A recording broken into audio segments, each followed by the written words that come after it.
Allez. Elle a affecté. Voyons, Chatouillé. Qu'est-ce que tu attends pour venir boire le champagne avec nous? Oui, dépêche-toi. Un instant, je vous prépare une surprise, monsieur le sénateur. Ah, vous savez quoi? Ben, jusqu'à aujourd'hui, j'ignorais que j'étais un grand séducteur. S'il vous plaît, un sourire. Filons. Oh, bébé, attendez!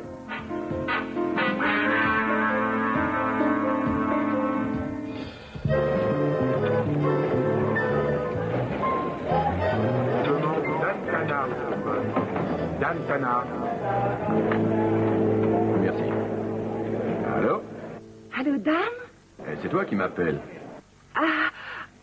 C'est vrai. Oh, tu vas rire. Je l'avais oublié. J'ai un message pour toi. Alors, j'attends. Oh oui. Le sénateur William Mitchell. Tu l'as déjà vu, paraît-il? En fait, on ne voit pas le sénateur Mitchell, Angie. On est subjugué par sa présence, émerveillé par sa bonté et frappé de stupeur devant sa suffisance. On dirait tout à fait toi. Au fait, il veut que tu ailles le voir très vite à l'Aladin. Et tu ne devines pas? Non, je sèche. Il a dit que ton prix serait le sien du moment que tu laisses tout tomber et que tu te consacres à lui. Facile, je vais laisser tomber les 3 affaires que j'avais et je file le boire. Oh, mais Dan, tu ne m'avais pas dit que tu suivais des affaires. C'est difficile à avouer, mais moi-même je ne le savais pas, Angie. Ah oui, je comprends. Eh bien, continue. Merci, Jack.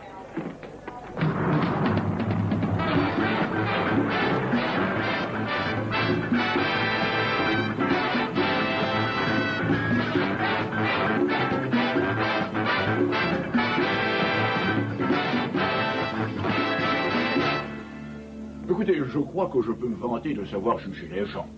Eh bien, j'étais sûr que ces jeunes femmes étaient du meilleur monde. Elles étaient élégantes, bien élevées, parfaitement distinguées. Et avec un penchant certain pour les photos et... Essayez de comprendre, Tana, que l'adoption d'un projet de loi qui est très important pour moi risque d'échouer si ces photos sont publiées. Vous faites sans doute référence à votre amendement sur la moralité publique. Mais évidemment. C'est curieux, cette coïncidence, vous ne trouvez pas? Vous allez dire que ça fait partie de la vie.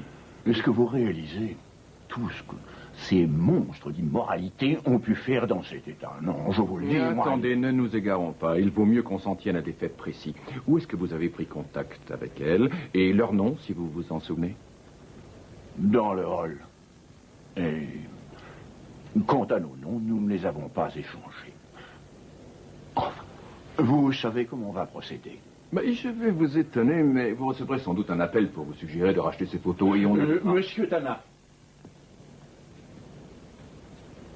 je vous jure que ce genre d'incident ne m'était jamais arrivé.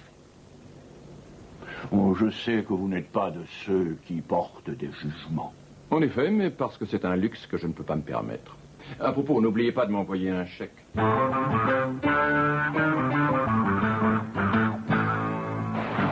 Combien de fois faudra-t-il que je te le dise, Dan? La police est un service public payé par les impôts des contribuables. On n'est pas là pour ton usage personnel. Mais moi aussi, je paie des impôts. Félicitations. Écoute, si tu fais ça pour moi, eh bien, je te promets de ne plus jamais t'ennuyer. Juré? Juré. Quel menteur. Si je te suis bien, tu veux que je passe des heures à fouiller dans le fichier pour retrouver 3 jeunes femmes maîtres chanteurs. Tu viens de le dire. Tu te rends compte du travail? Je paie des impôts, non?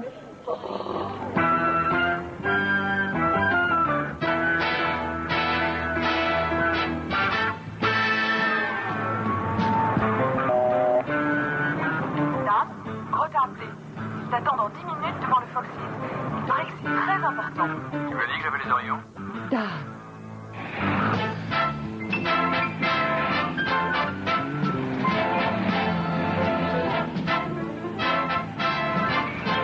Et je ne veux plus qu'on me parle de cet idiot. C'est vous, Dan, mentez. Non, ne me faites pas croire qu'il est normal de perdre une affaire par jour. Dites donc, à quoi vous jouez là-dedans? Je veux que vous l'éliminiez. Éliminé? Parfaitement. Vous voulez dire tuer? Non, ça c'est ce qu'on disait autrefois. Maintenant on dit, il est viré. Mais vous connaissez Shorty Morty, Dan? Oui. Eh bien, il est mort. Oh. C'est ça. Ah, je suis désolé. Ouais. Il a fait partie dès leur début du groupe des Nabots Chantants, le premier numéro que j'ai fait passer sur scène. Ben, que voulez-vous, c'est la vie. Il avait quel âge? 73? Non, 85 ans, et il serait toujours en vie s'il n'était pas tombé bêtement d'une fenêtre. Hein, de quel étage? Et, en fait, c'était du rez-de-chaussée, mais ça faisait haut pour lui. D'après la rumeur, il quittait la femme d'un des meilleurs attaquants des pirates de Altiburg. L'équipe de baseball? Oui, et ça explique sa fin. Ah, je vois. On va lui organiser de vraies funérailles, ça, on lui doit bien. Ça va être grandiose, d'autant plus que je suis l'un des porteurs. Oui, c'est pour ça, ce cirque. Oui, j'ai pensé que je devais lui faire honneur, alors je me fais couper un habit comme en portaient les familles royales. Et vous allez avoir l'honneur fantastique d'en porter un comme moi, puisque vous allez être l'un des 3 autres porteurs. Quoi? Non, mais sans blague. Vous voulez dire que vous m'avez fait venir uniquement pour m'apprendre ça? Shorty Morty était votre ami. Et alors, les amis de nos amis sont nos amis, non? On adorait tous Morty. Et il nous appréciait beaucoup. Il disait, ce Dantana, il est fantastique. Oh, je ne l'ai vu qu'une seule fois. Alors, ça n'empêche pas les sentiments, non? Mais je déteste les enterrements. Ah, mais moi aussi, je déteste. Non, écoutez, celui-là sera très vite expédié. D'accord, j'y serai.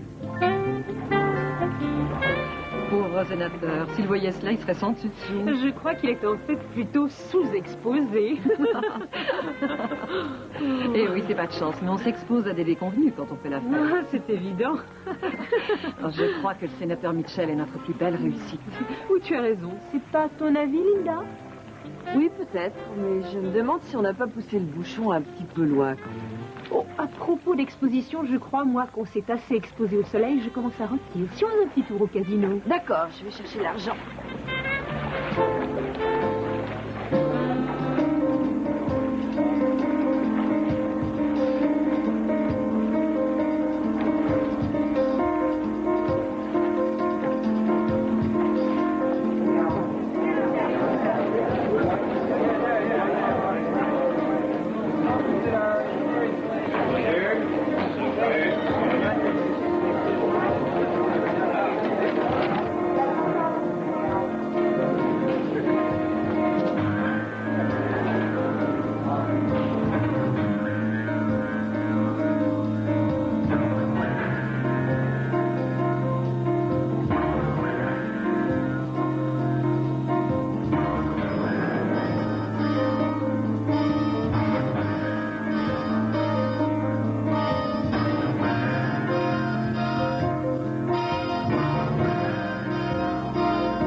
Faut pas vous inquiéter.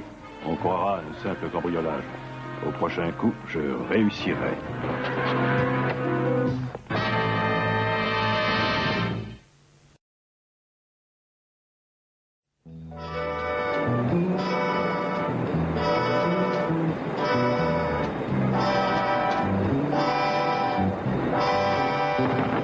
Ouvrez, monsieur Tana, ouvrez! Qu'est-ce que vous voulez? Je viens de recevoir les journaux du matin. Regardez. C'est elle. C'est la femme qui a pris les photos l'autre jour. Madame Jonathan Starkwood qui arrive tout droit de Beverly Hills. Vous voulez me faire croire que les photos compromettantes ont été prises par une femme mariée qui vient de Beverly Hills?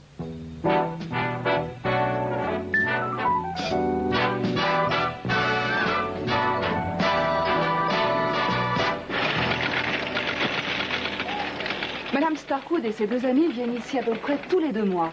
Elles restent 3 jours et se partagent toujours la même suite. Quel genre? Oh, le dessus du panier. 3 jeunes femmes distinguées et riches, ça ne colle pas avec ces photos. Oh, Bella, tu te souviens de moi, le gars qui ne devait plus te demander de petits services? Oh oui, tu parles. Qu'est-ce que tu veux? Alors, si tu le prends comme ça, je te préviens, je passe le concours d'entrée dans la police de Las Vegas. Oh non, tout mets pas ça, Dan. Je t'écoute. Allez, dis-moi ce que tu veux, mais souviens-toi que je ne fais pas tous les jours des miracles. Linda Starkwood, Helen Martin et Doris Howard, toutes de Beverly Hills. Elles sont habillées de vêtements de haute couture et ont du répondant. C'est-à-dire tout à fait ton style. Je me demande quelle idée tu as derrière la tête, Trésor. Puisqu'on en est au mois d'août, tu peux téléphoner à mon percepteur. C'est elle? C'est bien ça. Excuse-moi, je te rappelle. Madame Starkwood? Vous êtes reporter? Pas du tout, je suis détective. Je représente le sénateur William Mitchell. Et en quoi ça me concerne? Le sénateur voudrait les négatifs. Je sais, vous allez prétendre ne pas savoir de quoi je parle, mais... Qui êtes-vous? Daniel Tanner. Le sénateur croit à un chantage politique, pas moi. Combien est-ce que vous voulez? Vous et le sénateur êtes des mufles et des idiots.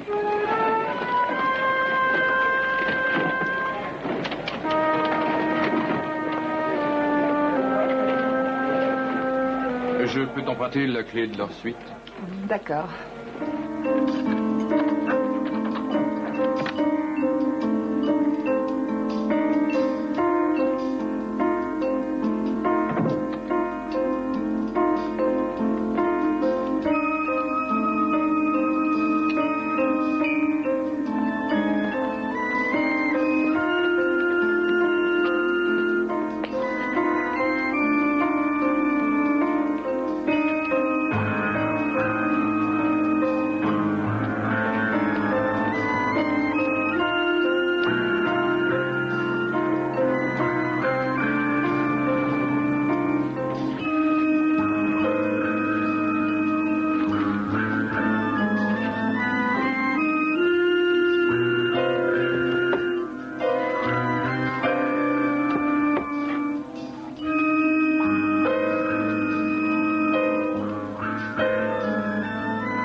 Pour faire manger les enfants. Ce soir, il y a leur série préférée qui passe à la télé. Alors, je t'ai tout noté là-dessus. Ah, tu veux dire que je n'aurais pas à me souvenir de rien? Ce n'est plus la peine. Bonjour les filles, je vous ai manqué? Allez au rapport.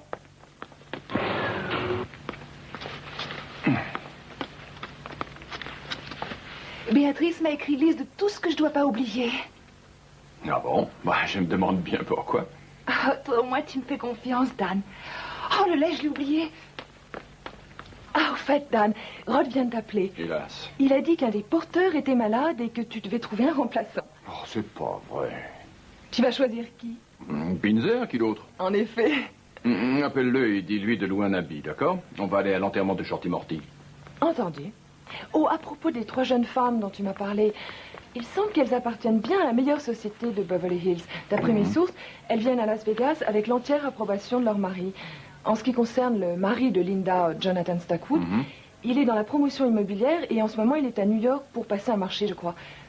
Ah, quant au mari d'Hélène Arthur, c'est une huile dans l'industrie de la margarine et il n'a pas quitté Beverly Hills.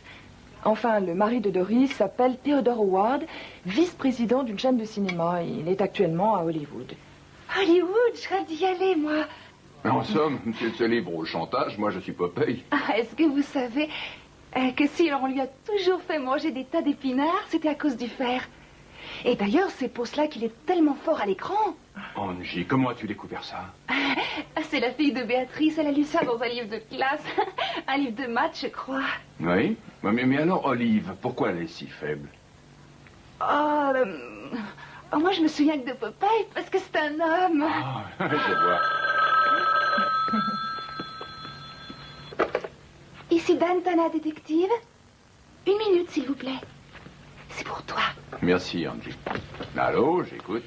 Dan, tu voulais savoir ce qu'elles faisaient et où elles passaient leur soirée. Eh bien, elles viennent de réserver une table. Au second show du Tropicana. Merci les tuyaux, Sandy.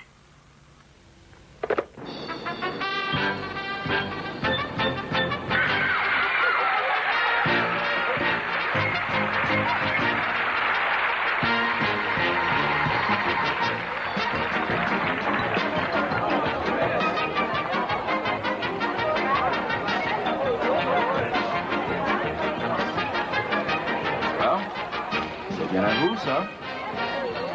Comment? Mais on dirait que vous avez fouillé chez nous. Ah, pour être franc, oui. Alors, qu'est-ce qu'on fait? Donnez, on va s'en charger, merci. Pas avant d'avoir conclu un marché. Vous m'expliquez tout et je vous les rends. Mais nous n'avons rien à vous dire. Vraiment, là, vous m'étonnez beaucoup. Je ne crois pas que votre victime va prendre cela aussi calmement que moi. Vous jouez un jeu dangereux. C'était peut-être pas un vrai cambriolage, mais une sorte d'avertissement. Vous jouez avec le feu. De plus, mon petit doigt me dit que ces messieurs, vos maris, Jonathan, Arthur et Théodore, n'aiment sans doute pas plus la publicité que le sénateur William Mitchell. Si je n'ai pas les négatifs le concernant d'ici, mettons, 1 heure, eh bien, je crois que vous le regretterez. Est-ce que par hasard, vous en parleriez à nos maris, monsieur Tana? Tiens, vous me donnez une idée. Bonne soirée.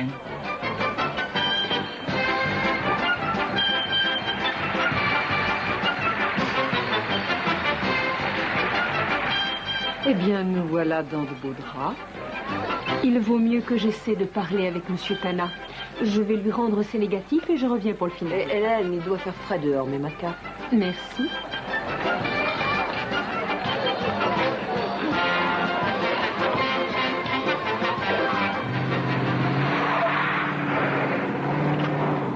Monsieur Tana, attendez-moi.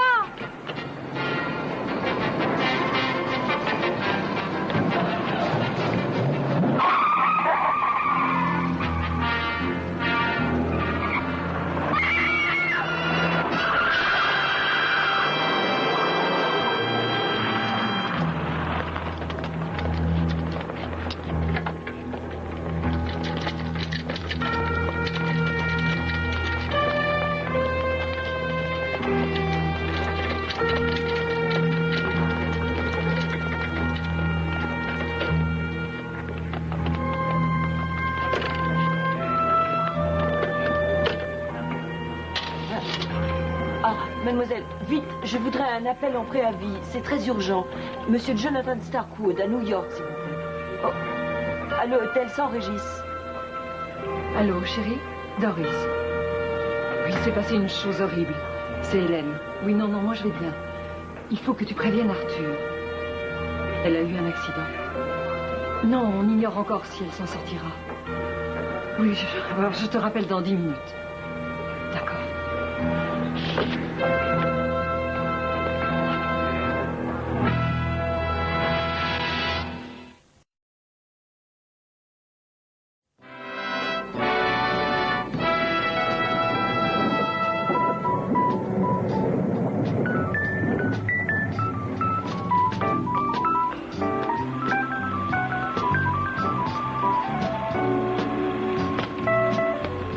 Cochonnerie.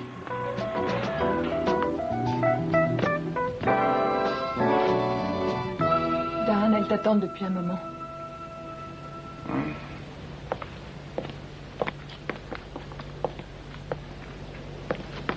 Alors, vous n'êtes que 2? Où est l'autre? À l'hôpital. Dans le coma. Racontez. Elle a été renversée, volontairement. Le gardien du parking a tout vu. Et les docteurs ont dit qu'elle avait vraiment peu de chances de s'en sortir. Je vous en prie, asseyez-vous. Voilà, vous disiez que l'homme qui s'était introduit chez nous n'était sans doute pas un simple rat d'hôtel et qu'il pouvait nous en vouloir.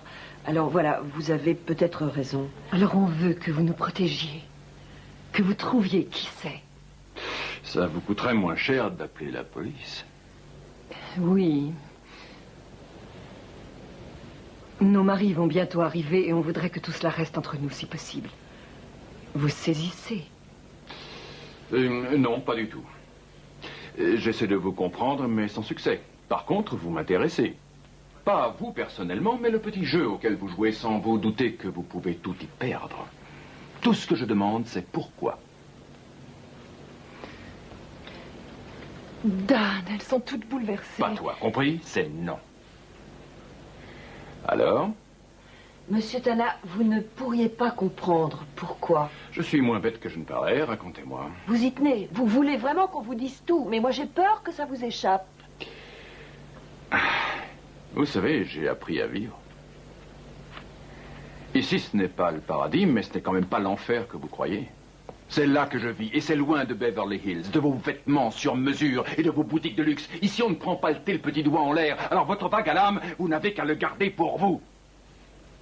Je connais des tas de femmes qui paieraient cher pour vivre dans votre luxe. Oh, bien sûr que oui. Jusqu'à ce qu'elles affrontent la réalité avec un mari qui travaille 7 jours sur 7, 24 heures par jour. Un mari qui a un compte en banque à la place du cerveau, qui enfin rentre, s'écroule, s'endort. C'est ça que vous appelez une vie?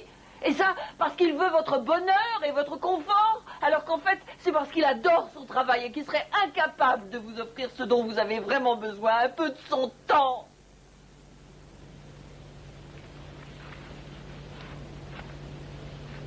Est-ce que vous voulez dire que vos maris vous détestent? Non. Il nous adore. Et nous aussi, on les aime du fond du cœur. Et vous savez, nous n'avons jamais été jusqu'au bout. Si on a fait ça, c'est pour prouver que des hommes s'intéressent encore à nous et nous désirent. Et plus ils étaient ridicules, et plus on voulait les séduire, comme si c'était un défi. Juste pour prouver qu'on était encore un petit peu désirable, qu'on avait du charme. Voilà, vous savez à peu près tout. On ne pouvait plus supporter cette vie.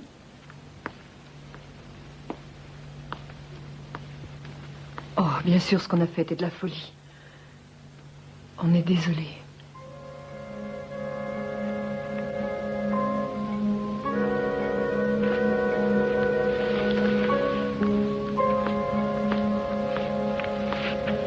Ce sont les photos, les négatifs.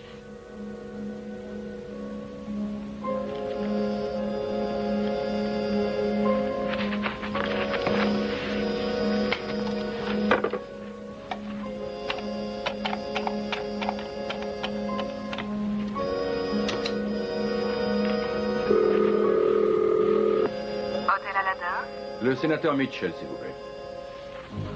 Alors, oui? Sénateur Mitchell, ici Dan Tana.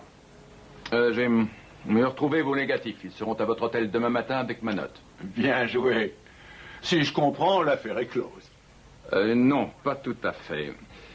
Il semblerait qu'il y ait un prolongement. Quelqu'un a essayé d'écraser une des 3 jeunes femmes.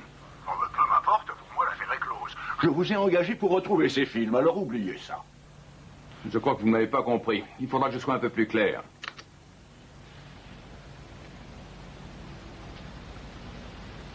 Vous allez nous aider?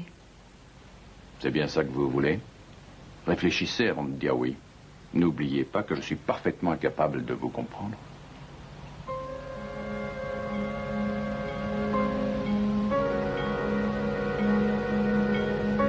Ça, on s'en doute.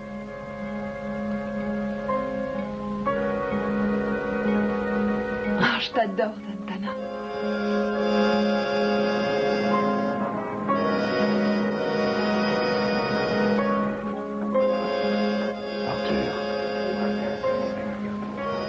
Arthur, sois raisonnable, ça sert à rien que tu restes là, tronger les sangs. Allez, viens. On t'appellera s'il y a du nouveau. Oui, je sais. J'ai cuisiné le gardien du parking. Il n'a rien vu ou presque, sinon la voiture qui est passée comme un éclair. La police a demandé aux loueurs de voitures et aux garagistes de prévenir si quelqu'un leur apporte une voiture accidentée. Madame Starkwood, est-ce que vous vous souvenez de l'homme qui vous a attaqué? Non, je ne l'ai vu que très brièvement.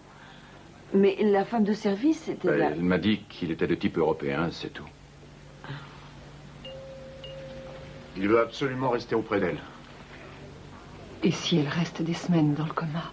Essaie de le comprendre, chérie. Si c'était toi, je ferais la même chose. Oh, chérie. Linda. Ah, Jonathan. Comment va-t-elle? Très mal. Et pour Arthur? Ça fait près de 4 heures qu'il est là et il ne veut pas la quitter. Il va se rendre malade, Jonathan. Bon, je vais m'en occuper. Oh, Jonathan, voici Dan Tana, un détective privé qu'on a engagé pour essayer de découvrir le monstre qui a fait ça. Non, enchanté. Et surtout, si vous avez besoin de quoi que ce soit... Merci. On restera tant qu'il y aura une chance pour Hélène. Ted, allons aider Arthur.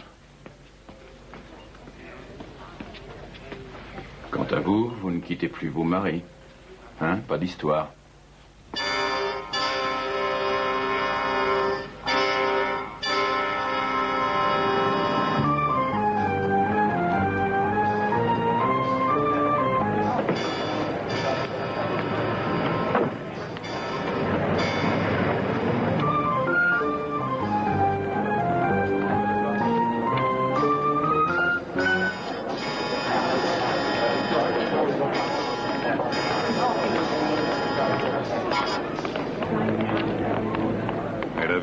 De votre femme. Comment je pouvais deviner que ce n'était pas vraiment elle? La vérité, c'est que vous êtes un imbécile. Je lui ferai son affaire. Voyez bien de vous presser un petit peu ou vous aurez des problèmes. Elle a embauché un détective, un certain monsieur Daniel Tana. Il paraît qu'il s'est déjà penché sur mes affaires. Jusqu'à présent, il n'a rien appris, seulement s'il continue, il va finir par découvrir que je suis sur la paille. D'abord lui? D'abord lui. Et après, on s'occupera d'elle. Monsieur Starkwood, notre arrangement. Tuez-le.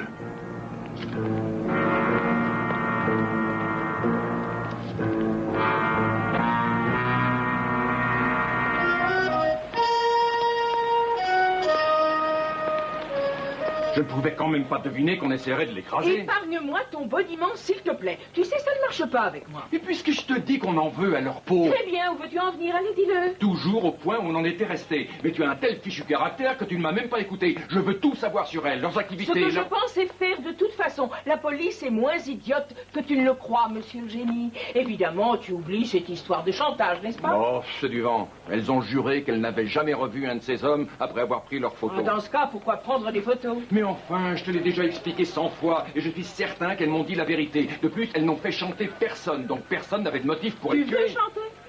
D'accord. N'empêche que si toi ou moi on trouve un indice, on s'appelle? Dan, t'as déjà essayé de vendre des voitures d'occasion? Non, je me suis contenté de rouler dedans.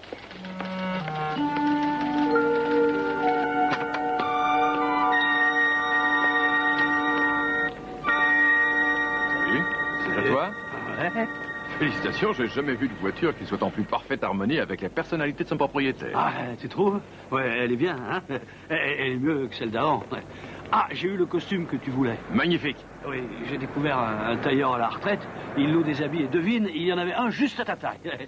Tu verras, tu seras ravissant. Windsor, tu es fantastique. Ah ouais, je le pense aussi, merci. Enfin, c'était rien. Enfin, tout de même, c'était quelque chose.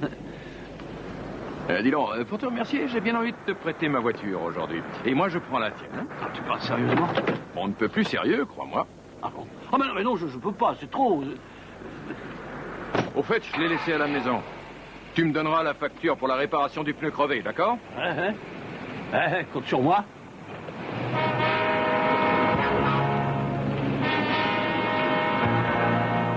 La facture de quoi?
terrible accident, aujourd'hui au carrefour de la 15e rue et d'Island Avenue.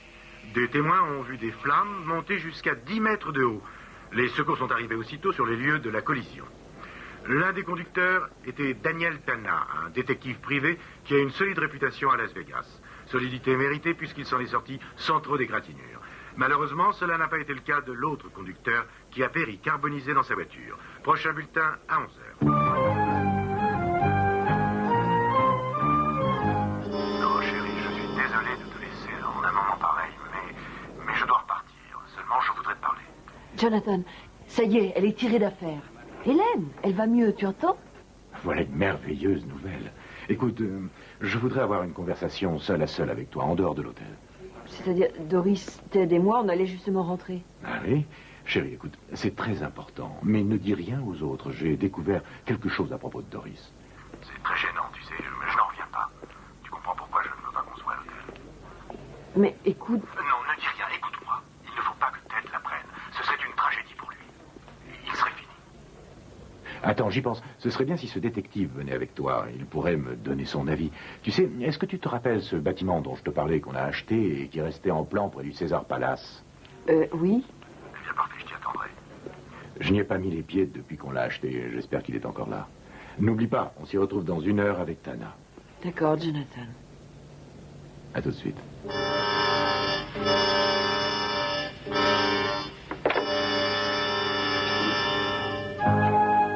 Le teinturier a fait du mieux qu'il pouvait pour ta cape. Mais qu'est-ce que tu as? Tu as des ennuis? Ah, c'est Jonathan. J'ai l'impression qu'il a dû découvrir notre petit manège. Il avait l'air très très inquiet et il a seulement parlé de toi. C'est peut-être pour autre chose.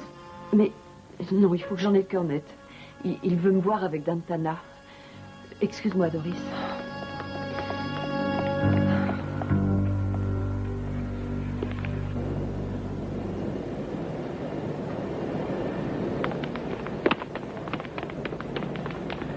Où étais-tu passé? Je suis un déporteur et je suis en retard. Excuse-moi. 1 minute. C'est ça, le remplaçant que vous m'avez trouvé. Vous avez vu mon habit de soirée? Je l'ai emprunté. Mais dis donc, tu te crois au bal masqué? Tu as l'air d'un épouvantail. Enfin, moi, je le trouve génial. Il appartient au magicien de l'hôtel Aladdin. Tu veux dire un magicien, un vrai? Ah oui, comme Mandrake. Tu veux que je me mette en sous-vêtements? Bon, allez, excuse-moi, je suis désolé. Qui vous vous attendiez, à Burt Reynolds? Écoutez, vous saviez, mais... Voyons, monsieur, s'il vous plaît, un peu de silence. L'organiste ne va pas s'entendre jouer.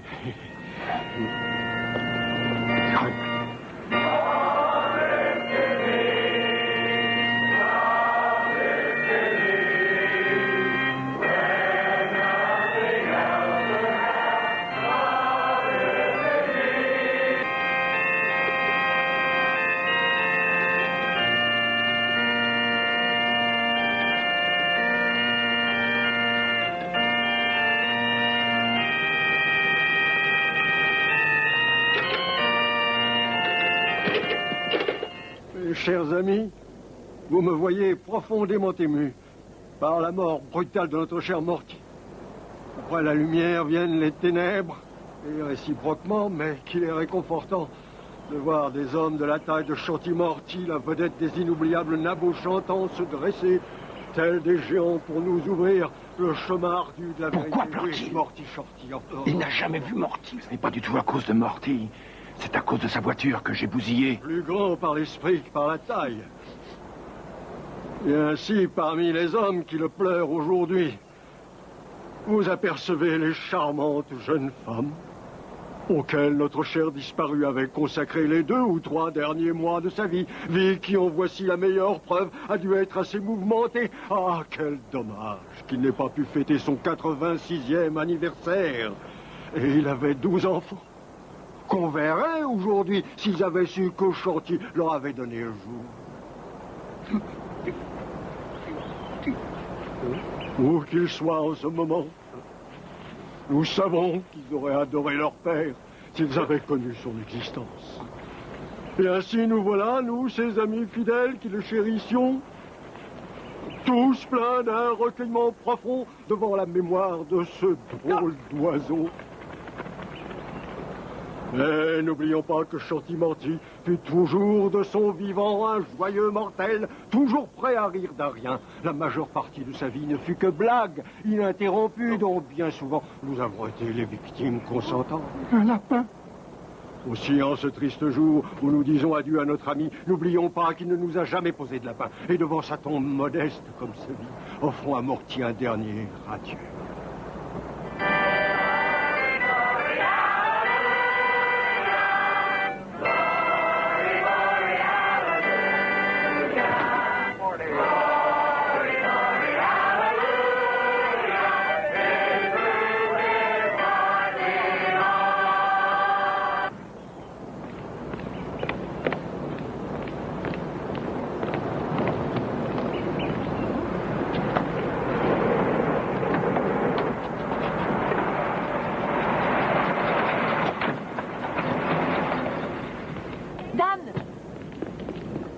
Dan, Jonathan veut vous voir. Il veut me voir? C'est très urgent. Montez.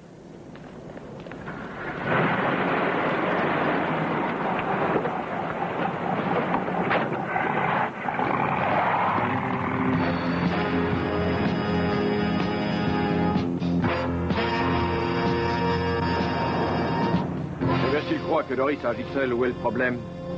Nous étions toutes les trois dans le même bateau. J'admire votre loyauté, mais j'avoue que je ne vois pas pourquoi il veut me voir. Essayez de vous détendre. Une crise de nerfs ne va rien arranger. Non, vous faites fausse route. C'est ma cape. Elle est encore toute tachée par le sang d'Hélène. Votre cape, elle était à vous? Oui. Je lui avais conseillé de se couvrir un peu. C'est vous qu'on visait. Quoi? Il vous a manqué une première fois dans votre chambre. Il a voulu se rattraper. Hélène avait mis votre cape. Il a dû croire que c'était vous. Pourquoi? Pourquoi moi?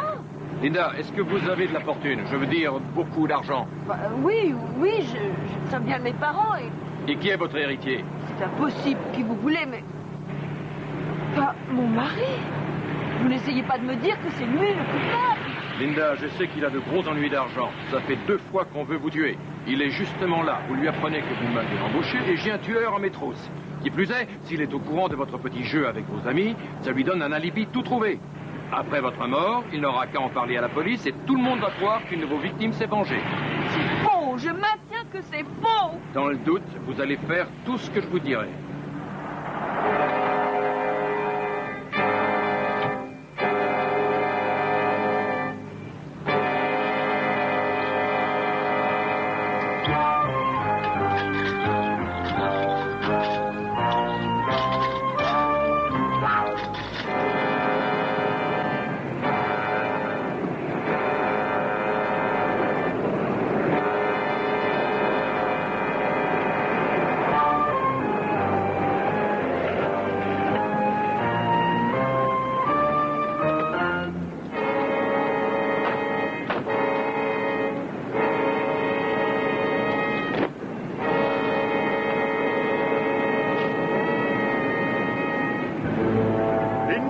Je suis là. Approche-toi. Je vous envoie le monte-charge.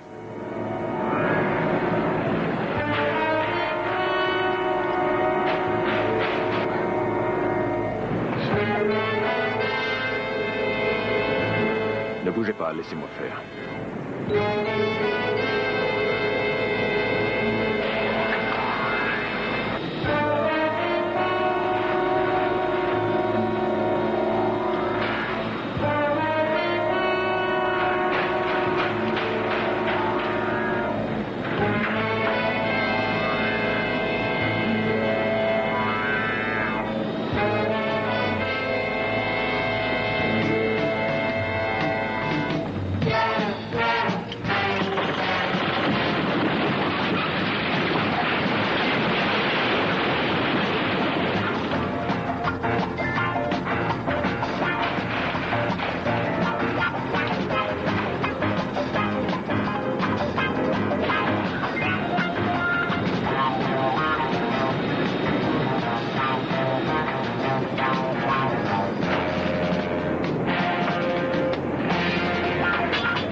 appelle la police. Et aussi le service des eaux. Ça va polluer maintenant.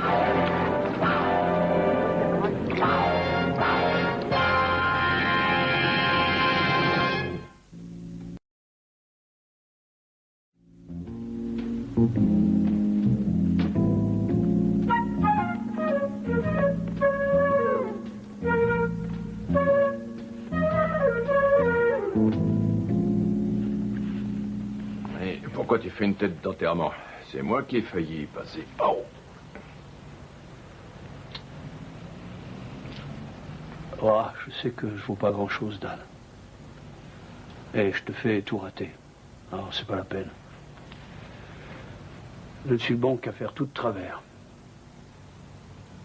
Ah, bien sûr, je le fais pas exprès, mais... Et ça revient au même. Tiens, l'enterrement. Je m'y suis encore couvert de ridicule, et s'il y avait que ça. En effet. Ah, je sais. À propos d'Anne, inutile de t'en faire pour la voiture. C'est moi qui devrais te rembourser pour tous les ennuis que je t'ai causés sans arrêt. Tu crois pas ça? Hein, Dan? Écoute, vieux, comment est-ce que tu vas circuler maintenant? Oh, j'en sais rien. Je trouverais bien un moyen. En pâte à roulette, tout bêtement à pied.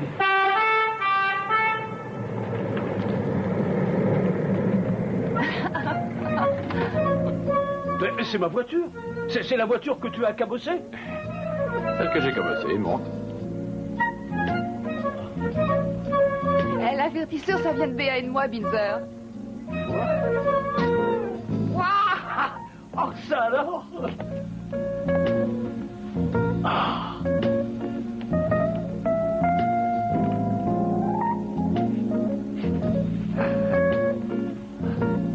Ah, c'est super. Ah, je te devais bien ça, tu sais. Je suis content que ça te fasse plaisir. Je me suis habitué à toi. À force de te voir ici, c'est comme une potion. Ouais. Une potion magique. Magique comme un enterrement.